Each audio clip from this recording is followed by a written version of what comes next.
Hey, far out. You're here. Let's have a groovy time. Oh, this is for you. Peace. I'm a flower child today. Yeah. Got my flowers. It's a 60s retro throwback day. Cheers.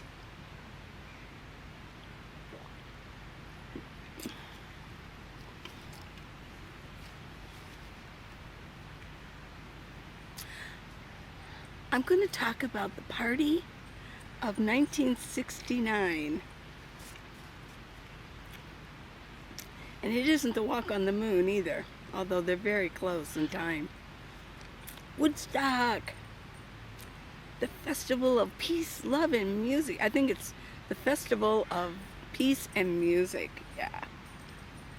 So I rented the movie. I like to watch it every once in a while.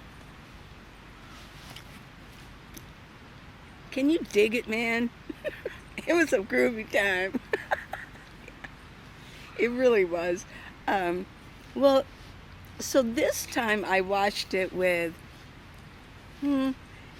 every time I watch it with different eyes and different, because it's a different time, a different era, different things are going on in the world. And Woodstock is like a paradox, kind of. It's like peace and love and, everything's groovy and people got along, but that was only for 3 days.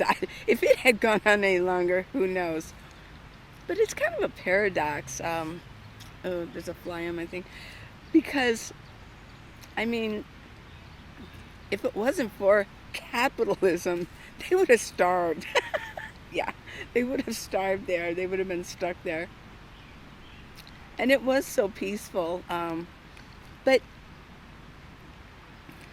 it was a groovy time. And I like to watch it every once in a while because I definitely love the music. Oh, yeah. I love the music.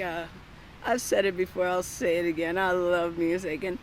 And I love music now, but I love music from the 60s and watching the performers and everything. So took my notes while I was watching it and looked up a couple other things about the Woodstock. Here's something I noticed right off, and it wasn't too far in. It started on a Friday. Well, actually, people got there 3 days early, and they just started, descended on this town. It wasn't in Woodstock, it was in Bethel, which is 70 miles from Woodstock. It was supposed to be in Woodstock, but right at the very end, they made it a city law that they couldn't do it right at the end because they didn't want that many people descending on them. So the investors had to move everything. That cost them a lot of money too. And Max Jaeger, he's the one. He owned some hotel. He owned a hotel, but he also owned some land.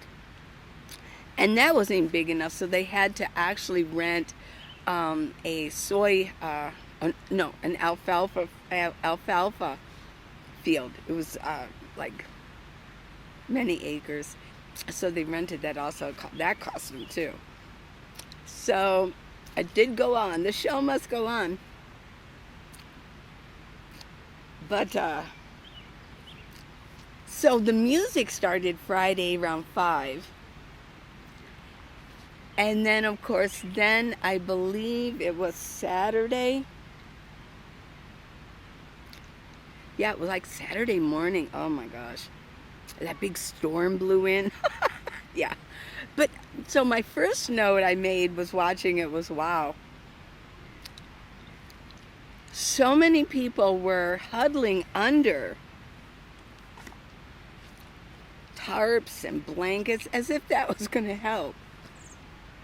Because, we're going to end up talking about the mud that was created at the Woodstock. But, and then out of the clear, there's this girl. She's in a bikini top, but she's got, long pants on. And she's just out there dancing in the rain. And I thought, isn't that life? Some people like want to hide when there's adversity, hide. And then some people just walk out and embrace it. Yeah, it's like, okay, it's raining, it's water. I'm going to get wet anyways, And I just thought that was so cool. What other note did I put down? And then after that, they showed these 3 young men, strapping boys, They didn't show the front, of course, but they did show the back of them. They were just walking down naked, and they had their clothes all bundled up. And I thought, well, now that was kind of smart, really. Because then now they're going to have dry clothes. They probably just took off their clothes and decided, hey, let's keep our clothes dry, So, I'm not advocating, walking around naked, but that was interesting,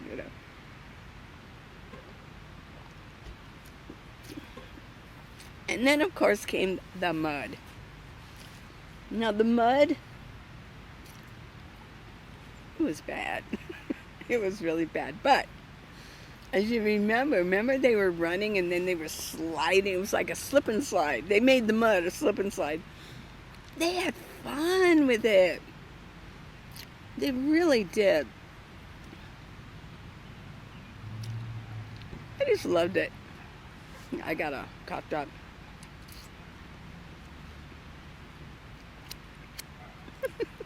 Yeah. So this is going to be a fun video. I just want to talk about the Woodstock, the movie, the documentary. It won an Academy Award for Best Documentary Movie. Yeah. And another fun fact, Martin Scorsese was a new film graduate from New York University. And they pulled him in, so he kind of cut his chops on that one. That's where he got his start, kind of, was working on the Woodstock movie. Another thing I noticed, there were all races there, blacks and whites, and they all seemed to be in harmony. There was no, they all just seemed to be in harmony as far as I'm concerned. I mean, I'm sure there were things going on, but the race riots had already, been dealt with, and this was up north. I mean, I'm from the north anyways, I don't have any problems with different races or blacks and the blacks didn't have problems with whites or anything. There was great harmony, and the musical performers were all, I mean, it was black, white. I mean, they all were in harmony as far as I'm concerned. And the people were peaceful in harmony for 3 days. I mean, I'm sure there were little things going on, but there were no police there. Like they said, there were no police. Not that I'm against police. Don't get me wrong on that one. But yeah, they were there, and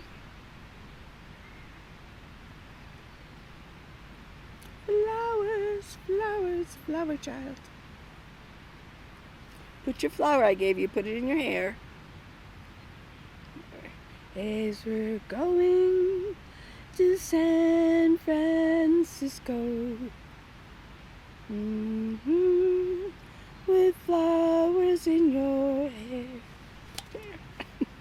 Yeah, okay.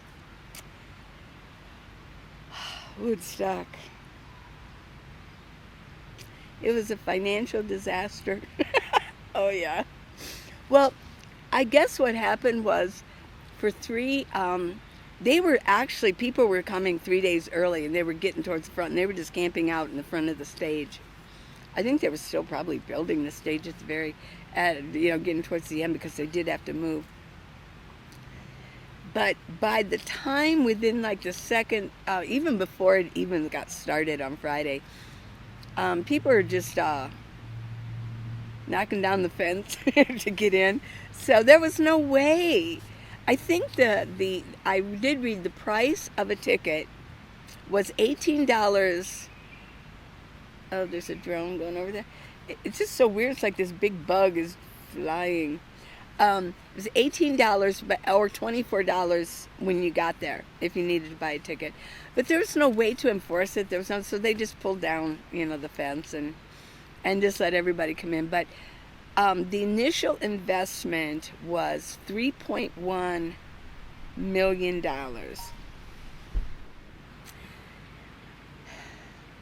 Now, the documentary, the Woodstock movie, festival, 3 days of peace and music, it did well in the box office. It made, let's see, what was it? 50 million at the box office, and the budget was only 600,000. Now, in Rolling Stone magazine, there is a quote by one of the investors that said, "It's hard to marry money and smiles." But, I mean, they do that all the time, they really do. I mean, it'd be hard, but they did it. But it did take decades for the investors. What was his name? He was a pharmaceutical heir. Robert. Oh, I didn't write his name down. But they only brought in 1.3 million, and they spent 3.1 million. It's funny how the numbers change around, which would be 15 million today. But it took decades to turn a profit. And I think by contract, the parents of him, they were pharmaceutical, heirs and tycoons. And they had it in the contract that they would get like a certain percentage of the movie. But it was a low percentage, so that's probably why it took so long to get all their debts paid off. Yeah, but, it was a groovy time. Yes, it was. Okay. So, here I found on a website 10 fun facts about Woodstock. First, they wanted to build a studio. They were going to have this little concert. Well, not a big one, a concert in Woodstock. And they were going to build a studio there. That was their first intention. And then it just got all messed up and twisted around, and the new visions came. And and then they had to move it to Bethel, which is 70 miles. And they contacted Max Yazger. Max. He's a cool guy. He stood on stage and he said hi to all the kids. They called them the kids. So there you go. That's fact number 1. Fun fact number 2. Oh, I already said the festival was 70 miles from Woodstock in Bethel, New York. Okay. Fun fact number 3. Richie Havens was the first performer, but he wasn't supposed to be. Sweetwater was supposed to be the first. And I really don't even know them. The Sweetwater. I'm sure a lot of you do. But they got hung up in traffic because traffic was it was stopped, basically. There were so many people there. So they had Richie Havens go on first. And he played. They just kept asking him, keep playing. And he played for 3 hours. When you see him walking off the stage, he's also sweaty in the back. I'm like, wow, his shirt, it's like a caftan.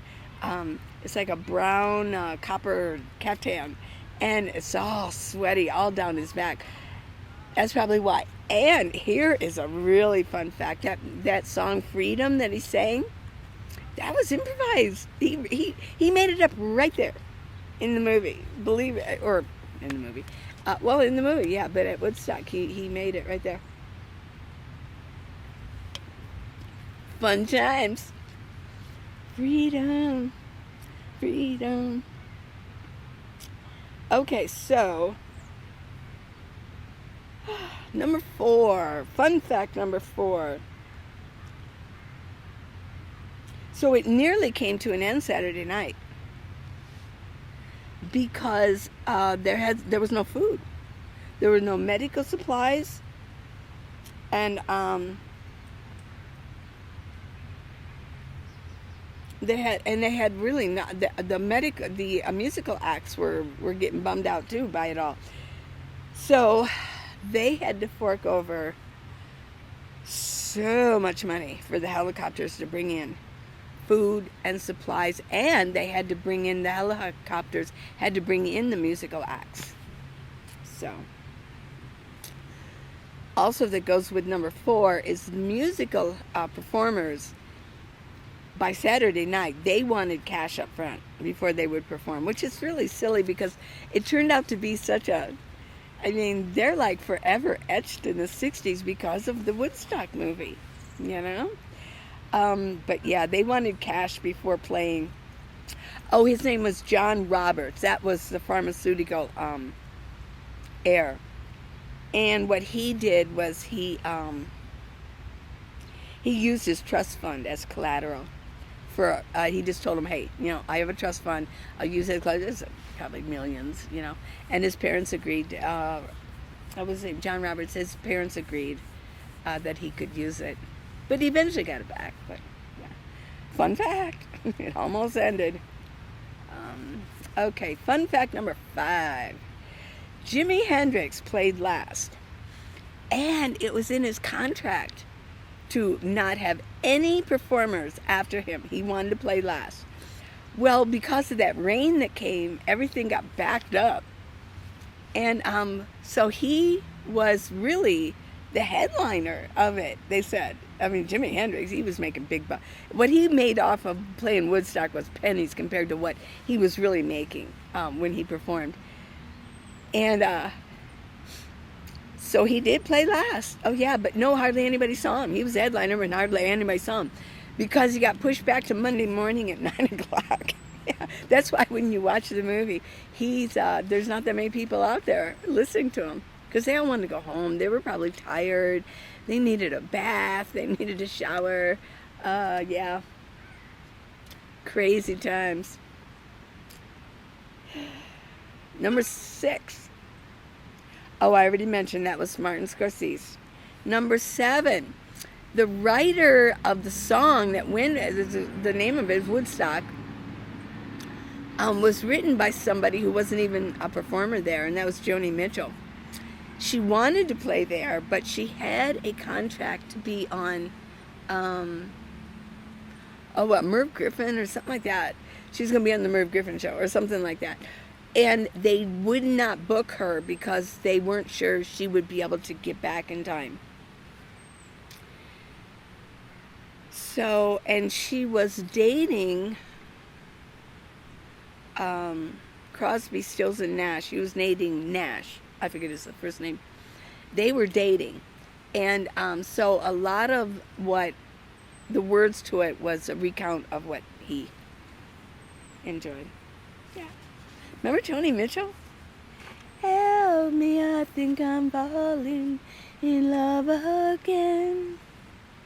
Da, da, da, da, da, da. Okay. No, I'd have to practice that one. I saw her in concert in Ohio. Saw her in concert. I was at the height of her career. Number 8. 3 people died during the whole thing, but no confirmed births. And remember, I watched it, and twice they said, hey, your son's born, or whatever. They made it sound like there were babies being born there, but there were no confirmed births. Although they said there were 8 confirmed miscarriages that went on. But the 3 deaths, 2 of the deaths were from drug overdoses, and the 3rd death is so sad. I read it, I was like, oh my God. It was probably at the very end. And a 17-year-old was sleeping in, his sleeping bag. And it was probably at the end when they were kind of cleaning up, and a tractor ran over him. Wow. That's sad. As far as medical cases, there were 5,162 medical cases over 4 days, and 800 were drug related. Go figure. Okay. Number 9. That weekend, Bethel was the 3rd largest city in the New York State with 500,000 people, 500,000 people descended on Bethel. Isn't that great? I mean, it was a time. I mean, it was just a time. And it was in 1969, and that summer, I was about to become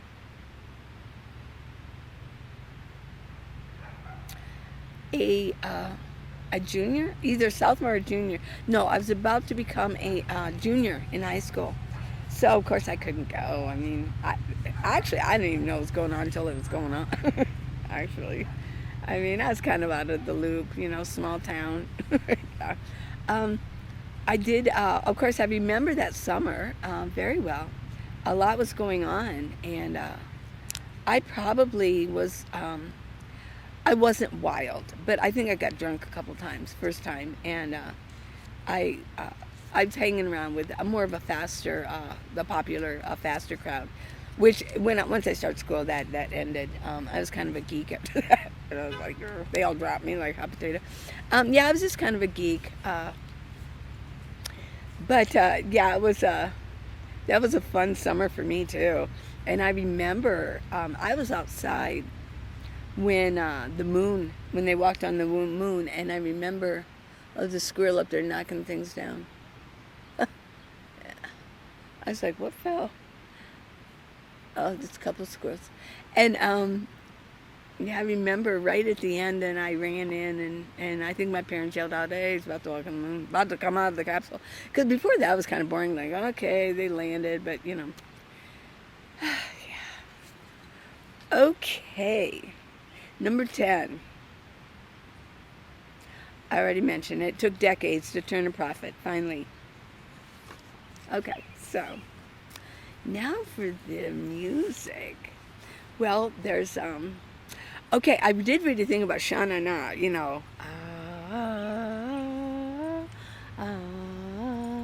okay, at the okay, well, they really were more like a garage band at that point. They were playing small venues and everything. But when they drove up there in like this old beat up green bus, yeah, like maybe Scooby-Doo bus or something. And they parked it on that. It's amazing they even got there. And then they played it. That's where they that's where they became so famous. So they really rocked out from playing that. Yeah.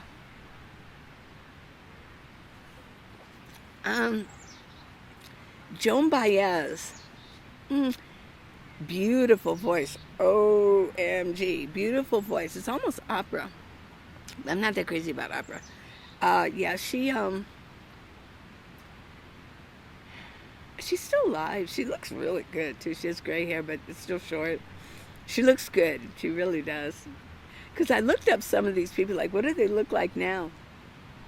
I always thought, to me, Arlo Guthrie, he was so adorable.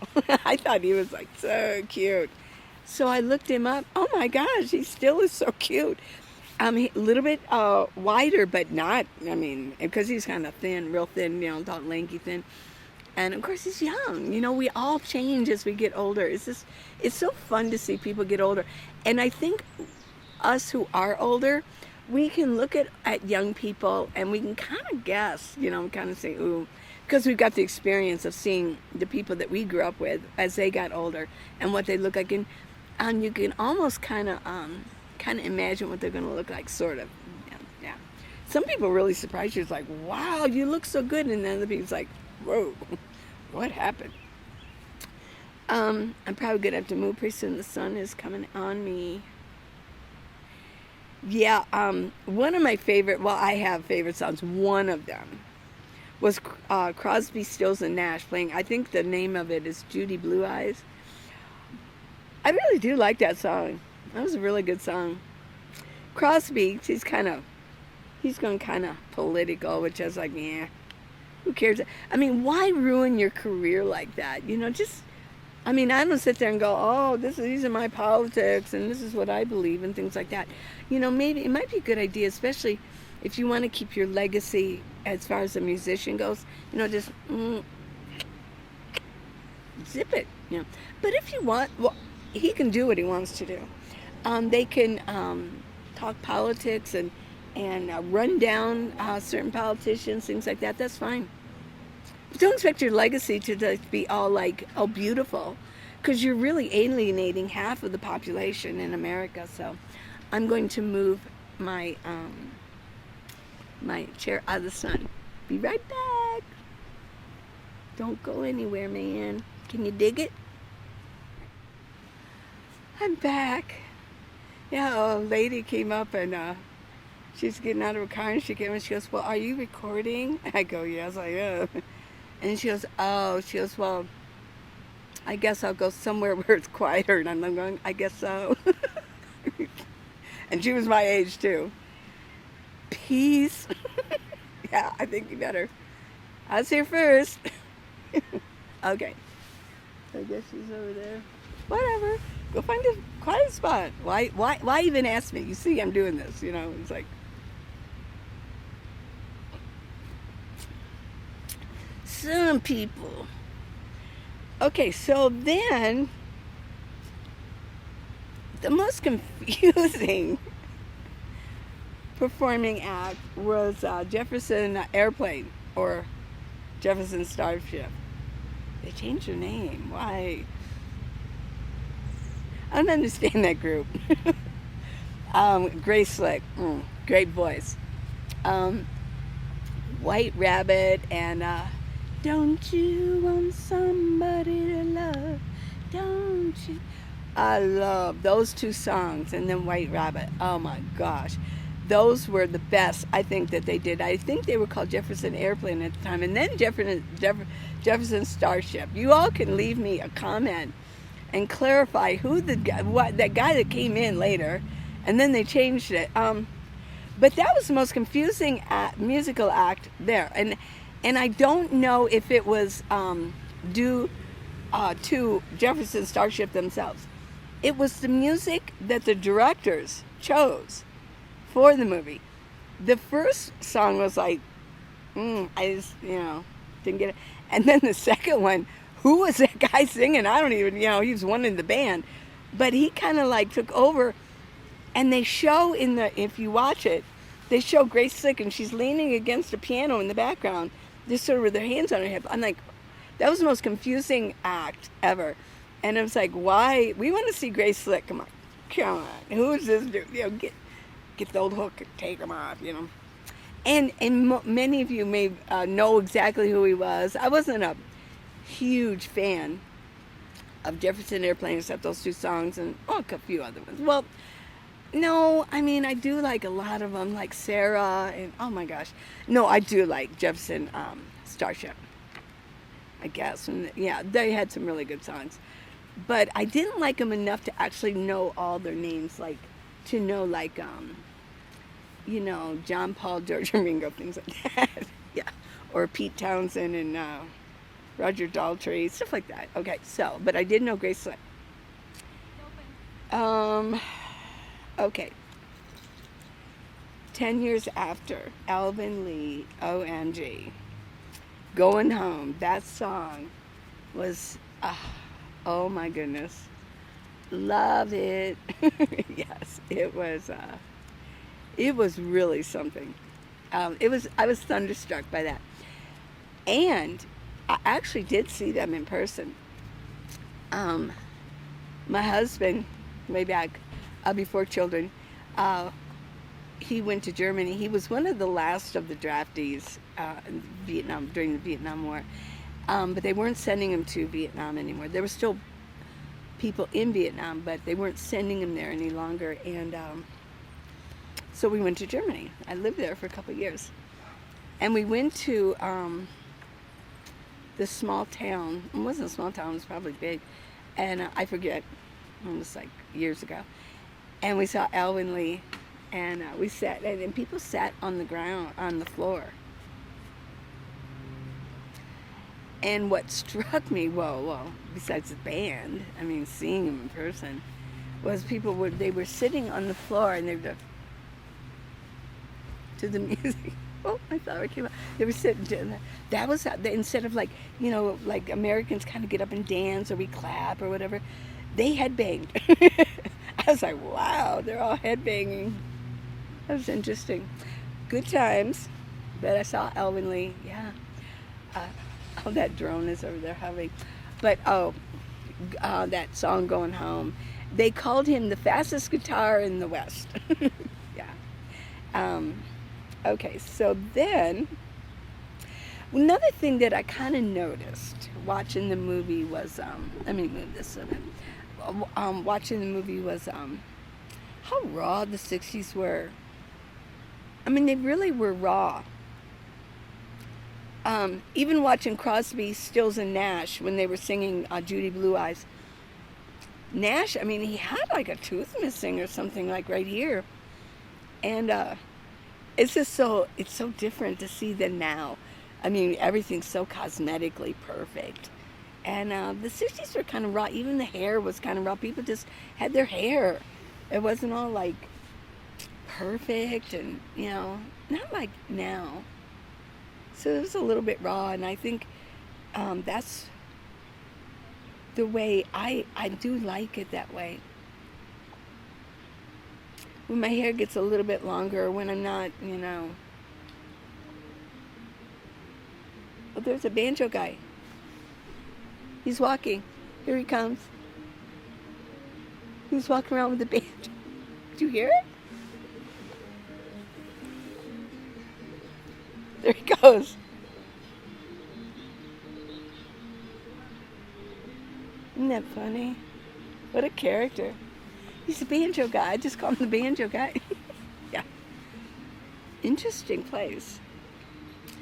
So yeah, 60 seems a little bit more raw. Hair was just, that's the way it was. And just kind of wear it long and just out. Just sort of what I would sort of look like, called sort of the beach bum look, I always liked that hairstyle for me when I just let my hair down long. It just, after I wash it, I would just go like that and just kind of really like get it to just stick out. And it and it dried that way. It had a little bit of a curl to it, the beach bum look. So yeah, it was a groovy time. Can you dig it? The worst. In my opinion, I mean, you guys may have loved it, was John Sebastian's song. I mean, I bet that was the only song that I kind of moved it forward. The movie was like, I cannot deal with this. It just didn't make sense. It was very boring. Okay, more notes. My all-time favorite, and this is really sad too, considering I'm a Christian, was Santana. I think, doesn't Santana mean Satan? But the song that he played, oh dear, it just, I like percussion anyways. I mean, he had the Congo drums, the bongos, just everything. But I think literally the star of the show, the whole documentary, was Michael Shreve. He was that young drummer. He's like 20 years old. He was the young drummer in the Santana song. He was electrifying. And he's still alive, too. Unbelievable. Yeah, unbelievable. I loved it. I'll watch it just to watch him.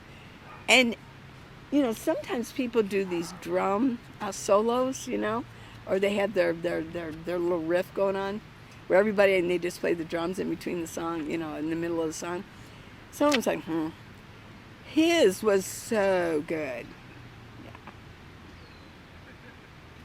Another thing in the movie I really enjoyed watching was the latrine, when they cleaned the latrines, that scene. He was a cool guy. And then the guy had the nerve to say, well, you're a little behind, aren't you? I'm like, I hate when people do that. Or like the lady, she goes, well, are you guys? It's like they wanted to sting you, They just want to sting.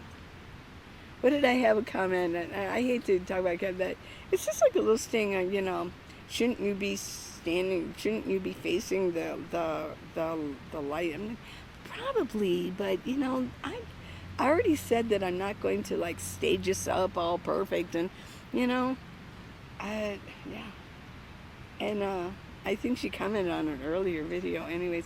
But people just like to sting. It's like, shouldn't you, or aren't you, or you know? And even he said, he goes, well, there's, you know, I'm not so much behind. He goes, I'm just, you know, trying to catch, you know. There's just so much here. I mean, can you imagine cleaning the routine? Even getting into the area to clean the latrines in the first place. How did he even get in there? Because everything had to be helicoptered in. How did he even get in there? Maybe he just stayed there. He must have obviously just stayed there, because there's no way he could have got in back and forth with all the you know, the traffic was backed up to the New York freeway. Oh yeah. I mean, that's what Arlo Guthrie said when he got on stage. He was cute. He was cute. But I do love that scene. That was really, really, really, really good. You had Janis Joplin. I wasn't that crazy about the song they featured with her. If you want to see Janis Joplin in her heyday, the best video ever of her is when she first got started, was at Monterey Park Festival. Ball and Chain. Look it up on YouTube. Just type in Ball and Chain, Janis Joplin. And the top of the search will be at Monterey Park Festival. It was this huge festival. I think it was probably the Summer of Love, which was really 1967. That was considered the Summer of Love, 1967. Yeah. Oh, wow. Mama Cass is out in the audience, and she's just like, wow. Nobody had ever really heard her in San Francisco. I think she was more of a L.A. band, and a lot of the they were playing like San Francisco. They were hanging out up in Haight and Ashbury, you know. Actually, it's not Haight Ashbury. It's Haight, and then Ashbury.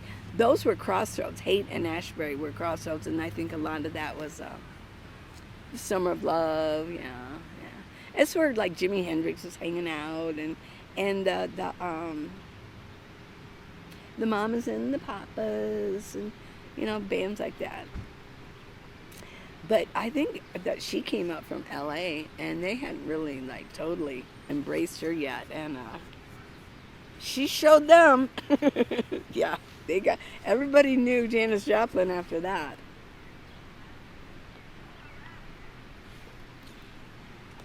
That's a shame. I mean, she had a real gutsy voice. She was gutsy. And I really give her credit, because she was so bullied in school, and people just made fun of her. So I was kind of ashamed.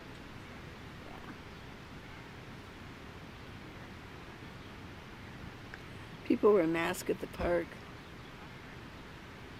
Yeah, it doesn't make sense to me, but because I mean, unless you know how a virus, if it would actually work, it doesn't like fly. You know, viruses don't really fly.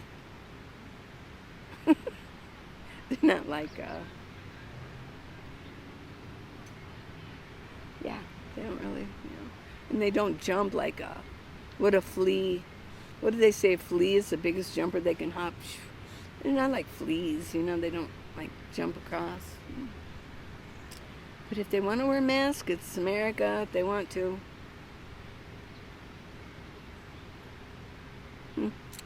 So yeah, and then at the very end, all that garbage that was left afterwards, and that never fails. All this garbage, they'll have like these protests for the.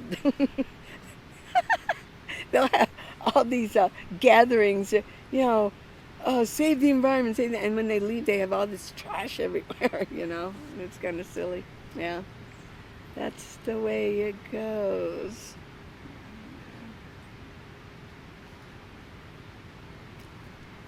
And somebody's almost walked on my solar panel.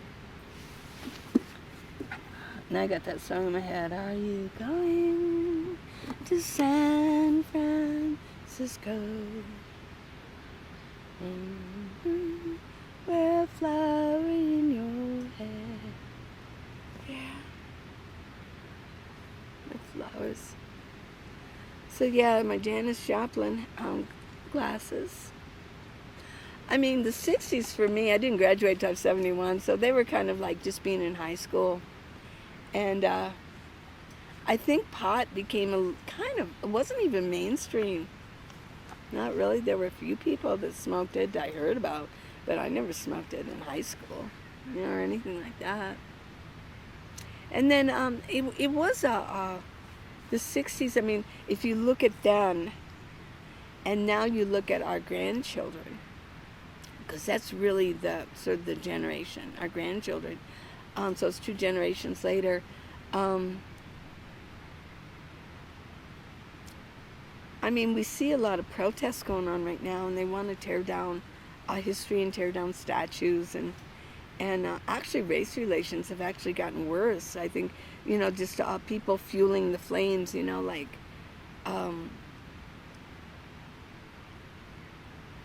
because like I said, watching it in the movie, and I'm sure it was different. I mean, there were different places, but Woodstock did not happen in the South. It happened in up north.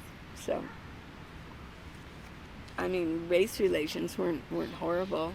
When I was growing up, I mean, we all got along as far as I was concerned. People probably say, "Oh, you're just you're very naive about it," but we really did. I mean, one of my best friends was Lynette Stewart. She was black. She was really smart. I mean, we hung out together. I don't know. I never really thought, but we got the race relation thing, racism. And then we've got, protesting and tearing down statues of anything. I just read that they were tearing down or taking down anything to do with John Wayne. Oh well, they want to erase history. But if you look at any system that ever wants to erase history, look to the socialists and the communists. They're the ones that tear those things down. They tear them down so they can control history. I'm going to go move my solar panel. So Woodstock was a lot of fun to watch. And I'm so glad it happened, and I'm so glad they filmed it all. It's just a time in history to learn from. Of course, then it was after that. What was the name of that the Stones put on? and then they hired the Hells Angels. I mean, people got killed. Yeah, I mean, not that that's funny. Okay, sorry, but I mean, if you think about it, right after that, they're always, see, that's what I say about these movements. The 60s were fun.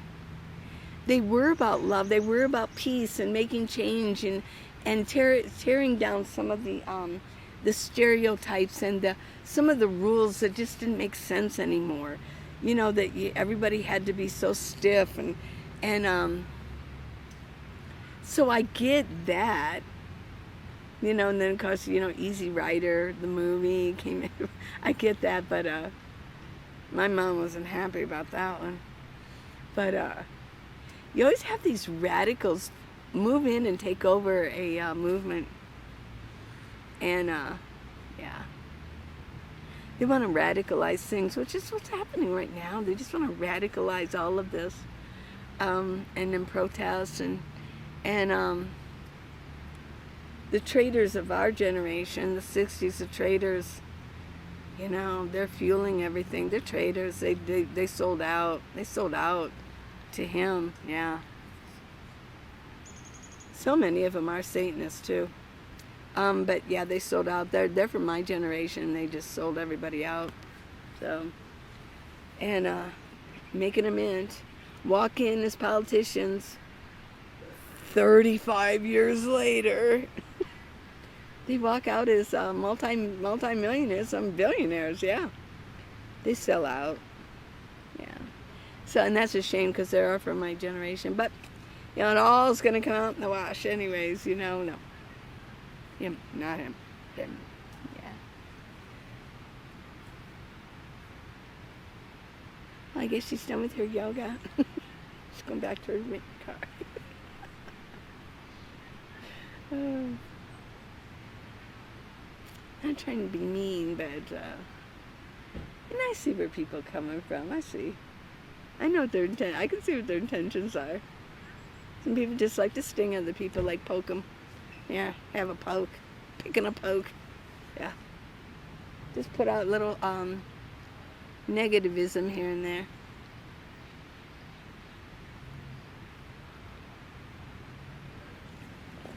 Well, I certainly had fun doing this. So you can tell me of your experiences. Oh, I did way back. I worked in this one place, and one of the fellows got to know him, and he said he was one of the guys that they called to the concession stand. I didn't hear it in the director's edition. There's a director's cut, and then there's another one. I'll have to look at the other one. And I do hear him say, he goes, yeah, that was him. He said he was there, that was him. I'm like, oh, okay. I mean, how can you, I just, he seemed trustworthy, so I believed him. But maybe it wasn't him. Yeah. I want proof. Was that you or not? That's the only other person I actually met that actually went there to Woodstock. And there were a lot of children there. I would love to interview those children. They would be, I was 16 when it went on. So if they were 3, 4, even 5, so they're really only 10 years. They're like 57, 58. They would be anywhere from like 53 to 58, 59 years old now. I'd love to, wouldn't it be fun to interview them? I'd love to find out who they are and do a little film, or you could do a documentary on them. Yeah. What was it like being a kid? Was it scary? Because they showed this one gal in the movie where she's like having a nervous breakdown. She's holding it together for the moment, for the camera. She goes, there's just too many people here, and I just gotta go. And she goes, I'm not. And then finally she goes, she just like breaks down, and people, and then there's one guy in the background going, like, instead of somebody putting their arm around her, they just sort of stared at her like, wow, this chick's breaking down, man. Bummer trip. That's the way they looked at her, like, huh. Instead of giving her some, some love. And there were some cool people there. Let's see, what else about the movie? Oh, those 2 kids that they interviewed in the very beginning. Oh my goodness. They were just like, they weren't really together, but they were together, And he said, well, I enjoy her, but, we are with other people. I was like, oh, wow. Boy, you grow up out of that one, don't you, when you get older? Yeah. Yeah. I'm sure it's still, that's the way young people are. And it made me think,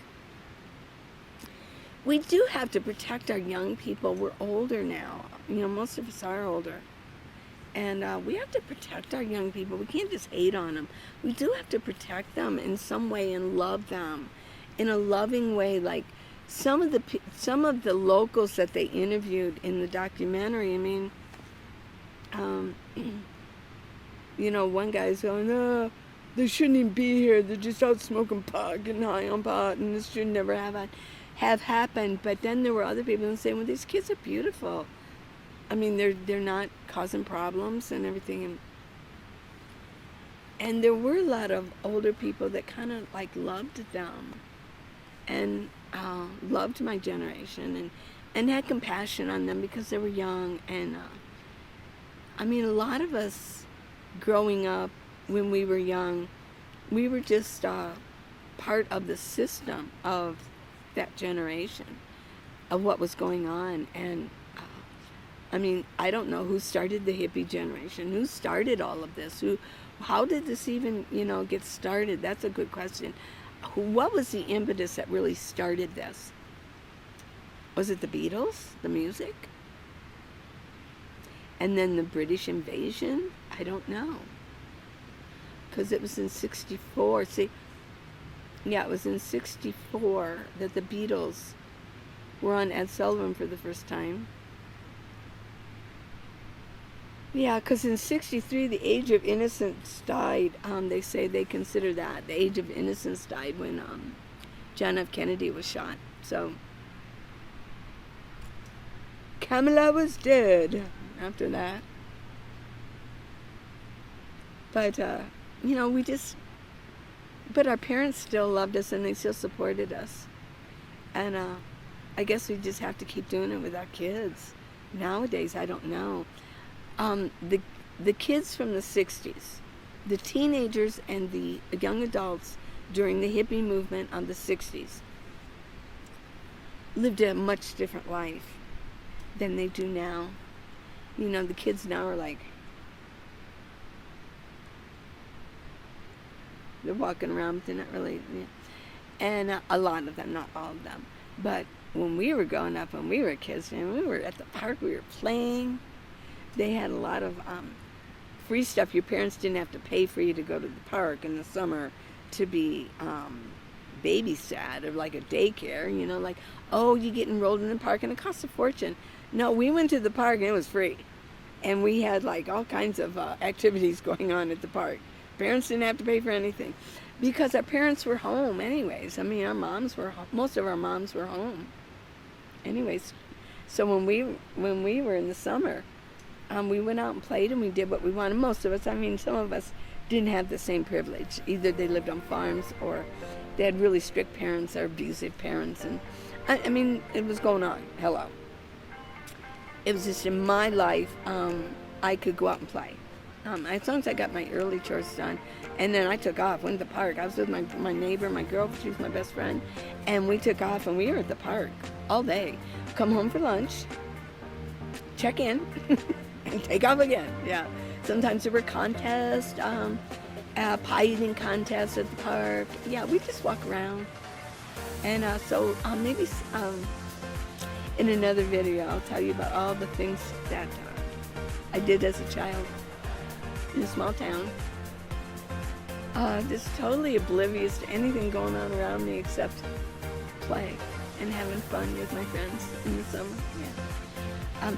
So it's quite different than it is now because kids who are growing up, or the kids that did grow up, they had daycare and they had to, they were more institutionalized. So I guess what can you expect? Yeah. But the kids from the 60s, when they were growing up, they weren't institutionalized. So that's my video for today. I hope you enjoyed it. Just kind of relaxed. I just started doing it. I wanted to see the movie, and I took notes and reflected on what I saw. And it was groovy time, groovy music. Peace and music for 3 days. Peace.